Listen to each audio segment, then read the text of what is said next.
오늘 본문은 모세의 노래의 마지막 부분입니다. 34절에서는 이렇게 질문하십니다. 이것이 내게 쌓여 있고 내 곳간에 봉하여 있지 아니한가? 여기서 말하는 이것은 앞부분에서 언급된 포도주를 지칭합니다. 여기서 포도주는 이스라엘의 원수들의 죄를 의미합니다. 하나님께서는 이스라엘의 원수들이 만들어낸 포도주, 그들이 만들어낸 자신을 죽게 만드는 독포도주, 곧 이제 그들의 죄이죠. 그것을 하나님의 창고에 차곡차곡 쌓아놓고 계신다 하는 겁니다. 하나님께서는 어떻게 이런 식으로 인간이 죄를 범할 때마다 바로바로 심판하지 않으시고 오래 참으십니다. 그리고 하나님의 때가 되면 모든 죄를 공의롭게 심판하심으로써 하나님의 정의가 실현되게 하시는 것이죠. 이어서 35절에서는 하나님께서 이스라엘의 원수들에 대해 친히 보복하실 것이라고 말씀하십니다. 하나님께서는 하나님의 백성들을 징계하기 위해서 이 악한 자들을 도구로 사용하십니다. 그러다 보니 어떤 이들은 이방 나라가 하나님의 백성들을 공격하고 이런 식으로 이스라엘이 포로로 끌려가는 모습을 보면서 하나님께서 실패했다라고 말하기도 합니다. 그러나 하나님께서는 악한 자들을 하나님의 백성을 위한 회초리와 몽둥이로 사용하시고 이후의 때가 되면 그 쓰임받은 그들의 죄에 대한 심판을 또한 분명하게 내리실 것입니다. 하나님께서 비록 그들을 도구로 들어 쓰셨지만 하나님의 도구로 쓰임받았다는 것이 하나님의 심판에서 제외되었다 하는 의미가 아니라는 것이죠. 이것은 하나님께 귀하게 쓰임받는 자리에 있는 자들에게 매우 무서운 경고가 됩니다. 그들의 모든 죄는 하나님의 곳간에 잘 보관되어 있습니다. 그러므로 우리는 이제 우리의 원수를 곧 하나님의 원수들에게 우리의 힘으로 우리가 직접 보복하려고 나서지 말아야 할 것입니다. 우리는 그저 하나님 앞에 우리의 죄를 회개하고 하나님께서 하나님의 때에 친히 보복하심으로 하나님의 공의를 이루실 것을 믿고 신뢰하며 기다려야 하는 것입니다. 이렇게 이스라엘의 원수들에 대해 보복하실 것을 선언하신 하나님께서는 이제 이스라엘에 대해서는 위로를 선포하십니다. 36절에 참으로 여호와께서 자기 백성을 판단하시고 라고 말씀하십니다.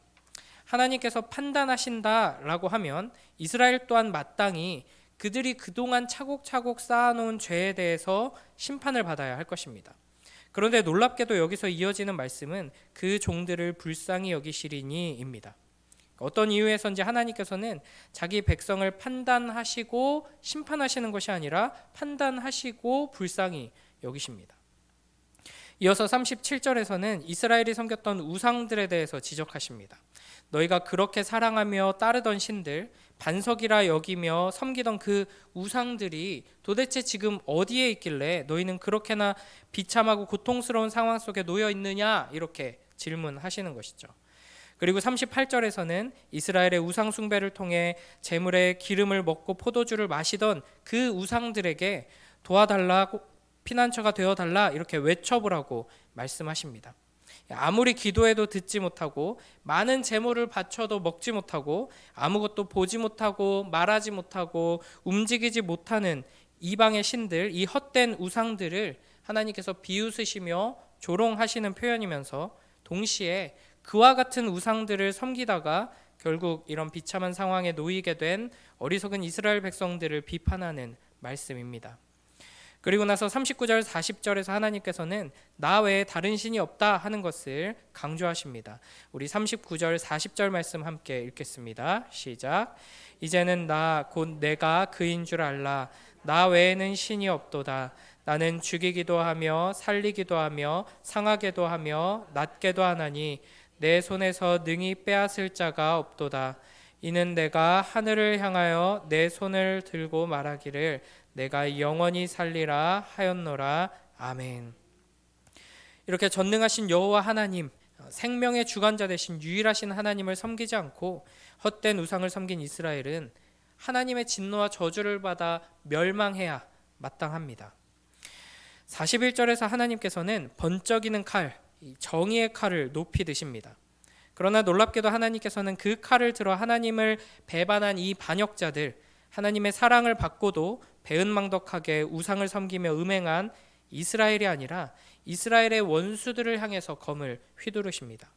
우리를 비참함과 고통 속으로 끌고 들어간 그 죄를 향해서 이 번쩍이는 정의의 칼을 내리치시는 것이죠. 우리 41절 말씀 함께 읽겠습니다. 시작.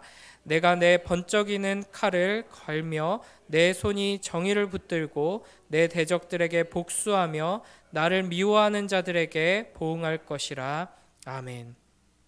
이렇게 여호와 하나님께서 우상을 섬기며 하나님을 배반한 이스라엘에게, 하나님을 대적한 그들에게 정의의 칼을 내리치지 않으시고 오히려 이스라엘의 원수들을 향해서 복수하시고 보응하시는 이유는 하나님께서 그들을 사랑하시기 때문입니다. 우리는 이스라엘 백성들과 마찬가지로 하나님의 영원한 진노와 저주의 심판을 받아야 하는 죄인들이었습니다. 하나님께서는 우상 숭배하고 하나님을 배반한 우리의 죄를 드러내시며 우리 앞에서 이 정의의 칼을, 빛나는 칼을 높이 드셨습니다. 그러나 그 정의의 칼은 우리가 아니라 죄 없으신 하나님의 아들 예수 그리스도께로 향한 것이죠. 하나님의 아들이신 예수 그리스도께서 이 하나님의 원수, 역겨운 우상 숭배자 취급을 받으시면서 하나님의 원수가 된 우리가 받아야 했던 그 정의의 칼에 피 흘려 죽으신 것입니다. 42절에는 하나님의 이 철저한 복수가 묘사되어 있습니다. 심판의 화살과 칼은 적들의 피로 물들 것입니다.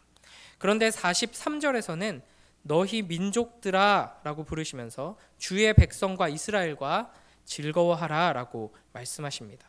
이 하나님의 놀라운 사랑으로 구원받은 이스라엘뿐 아니라 이방 나라들 또한 하나님의 백성들과 함께 즐거워하라는 명령을 받고 있는 것입니다. 하나님의 공의로운 심판이 십자가에 달리신 예수 그리스도께 내려진 이후에는 하나님의 영광이 온전히 드러나서 이스라엘뿐 아니라 모든 이방 나라들이 하나님께로 돌아오고 하나님의 사랑을 보게 되고 맛보게 될 것임을 말씀하시는 것입니다.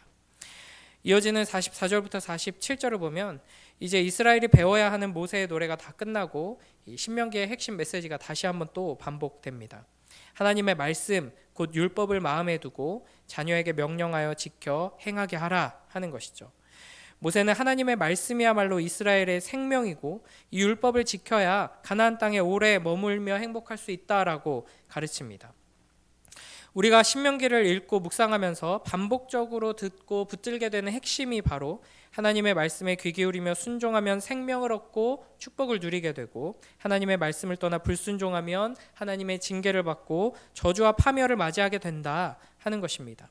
이 축복과 저주, 생명과 죽음, 행복과 파멸은 하나님의 말씀에 대한 순종에서 갈린다 하는 것을 우리는 항상 기억해야 할 것입니다. 이 언약을 기억하며 하나님의 말씀을 더욱 사랑하고 가까이 하고 읽고 묵상하며 순종하기에 힘쓰는 복된 우리 모두가 되길 주님의 이름으로 축복합니다.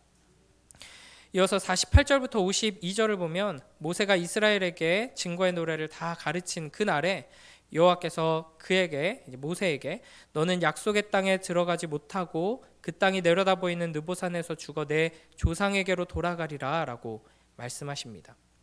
모세가 가나안 땅에 들어가지 못하는 이유는 모세가 가데스 무리바 사건에서 하나님께 범죄하여서 하나님의 거룩하심을 드러내지 않았기 때문입니다. 이 사건은 출애굽기 17장과 민수기 20장에 등장하는데요. 이스라엘이 가데스에 이르러 마실 물이 없자 백성들은 모세와 아론에게 불평하면서 따지기 시작합니다. 모세와 아론을 세우신 하나님께 불평하며 원망하는 것이죠. 이에 모세와 아론이 회막에서 엎드리자 하나님께서는 지팡이를 가지고 회중을 모아서 눈앞에 있는 반석에게 말하면 바위에서 물이 날 것이다 라고 하셨습니다. 그때 모세와 아론은 우리가 너희를 위하여 이 반석에서 물을 내랴 라고 말합니다. 그러니까 이렇게까지 하나님께서 보호하시고 인도하시고 복주시면서 끌고 오셨음에도 여전히 잘하지 못하고 있는 이스라엘에 이제 모세와 아론은 깊이 절망했던 것 같습니다. 그래서 분노를 표하면서 우리가 너희를 위하여 이 반석에서 물을 내랴라고 말하면서 이제 손을 들어서 하나님께서 명령하신 그대로 지팡이를 들고 반석에게 명령했어야 되는데 이제 감정적으로 지팡이를 들어서 반석을 2번 칩니다. 하나님의 명령을 온전히 따르지 않은 것이죠. 하나님께서는 이 사건에서 모세와 아론이 하나님을 신뢰하지 않았고 순종하지 않았다라고 말씀하시면서 이스라엘 백성 앞에서 하나님의 거룩함을 나타내지 않았다고 지적하시면서 이제 모세가 가나안 땅에 들어가지 못한다라고 말씀하고 계십니다. 사실 이 모세가 반석에서 물을 내는 사건은 출애굽 여정 초기에 시내산 도착 직전에 르비딤이라는 곳에서 먼저 있었습니다. 그때 하나님께서는 반석을 치라라고 명령하셨습니다. 그런데 가데스 무리바에서는 명하라라고 하시죠. 그러니까 지금 하나님께서 모세에게 지적하시는 모세의 잘못은 단순히 내가 명령한 그대로 순종하지 않았어 정도의 수준이 아닙니다. 그러니까 모세가 하나님을 원망하며 물을 달라 외치는 이스라엘에게 처음에는 초창기에는 반석을 쳐서 물을 내주고 그 다음에 이 후반부에서는 반석에게 명령하여서 물을 내주는 이 모든 과정이 이 하나님의 구속 역사를 또 예수 그리스도를 계시하는 아주 중요한 사역이었기 때문에 거기에서 모세가 온전히 하나님의 뜻을 드러내지 못한 것에 대해서 지적하고 계시는 것입니다. 그러면서 하나님께서 모세를 가나안 땅에 들어가지 못하게 하시는 이것 또한 우리를 향한 하나님의 구원의 계획이 어떠한지 우리를 위해 예비된 예수 그리스도가 어떤 분이신지를 매우 잘 드러내 보여주는 사건입니다. 그러니까 하나님께서 처음 르비딤에서 모세에게 반석을 쳐서 물을 내라라고 하셨던 것은 이 반석이 예수 그리스도를 상징하기에 또 이 모세의 지팡이는 명백하게 하나님의 지팡이라고 불리고 있기에 하나님께서 그 반석이신 예수 그리스도를 치심으로써 우리가 살 수 있게 하는 생명의 그 근원이 흘러져 나온다라는 것을 보여주는 것이죠. 그러나 이 예수 그리스도의 깨어지심, 하나님께서 지팡이로 치심, 이 십자가의 사건은 반복되는 사건이 아닙니다. 그렇기 때문에 이제 그 다음번에 똑같은 백성의 반응에서 하나님께서는 반석을 향하여 명하라라고 말씀을 하시는 것이죠. 이를 통해서 예수 그리스도를 계시하신 것처럼 이 모세를 통해서 또 모세가 가나안 땅에 약속의 땅에 들어가지 못함을 통해서 또한 예수 그리스도를 우리에게 보여주십니다. 모세는 그리스도를 예표하며 동시에 우리들 그리스도인을 예표합니다. 그리스도를 예표하는 측면에서는 모세는 하나님 앞에 온전한 자였지만 이스라엘의 죄 때문에 모세는 가나안 땅에 들어가지 못합니다. 또 한편으로는 이 아론이 성전의 제사를 또 모세는 율법을 상징한다고 할 수 있습니다. 그러니까 이스라엘을 인도하는 데 하나님께 귀한 도구로 쓰임 받았지만 그 모세와 아론이 가나안 땅에 들어가지 못하는 것은 이 구약의 계시와 율법이 우리를 영원한 하나님의 나라로 이끄는데 어느 정도의 역할을 하지만 그것을 통해서 하나님 나라까지 갈 수 있는 것은 아니다. 오직 예수 그리스도를 통해서만 우리가 하나님의 약속을 온전히 이룰 수 있고 하나님의 축복을 누릴 수 있다라는 것을 보여주시는 것입니다. 오늘의 본문을 정리하도록 하겠습니다. 하나님께서는 공의로우신 분이십니다. 그래서 하나님의 원수 곧 우리의 원수들을 향해서 헛된 우상과 이방 신들을 향해서 공의로운 심판을 선언하십니다. 그리고 사실 그 하나님의 공의로운 심판 앞에서 우리도 마찬가지로 영원한 심판을 받아 마땅하지만 그 심판의 칼을 하나님의 지팡이를 반석이신 예수 그리스도 죄 없으신 독생자에게 치십니다. 그러므로 우리는 그 반석에서 생명수를 얻게 되고 영원한 하나님의 언약을 누리는 약속의 땅으로 들어가게 된 것입니다. 이 예수 그리스도를 의지하여서 예수 그리스도를 붙들고 따름으로써 하나님께서 약속하신 순종하여 받는 축복을 누리라고 오늘도 우리를 부르십니다. 이 말씀을 붙들고 이 약속을 신뢰하며 우리에게 주어진 오늘 하루의 삶 속에서 하나님께서 주시는 축복을 풍성히 누리며 살아가는 복된 우리 모두가 되길 주님의 이름으로 축복합니다. 기도하겠습니다. 하나님 아버지 감사합니다.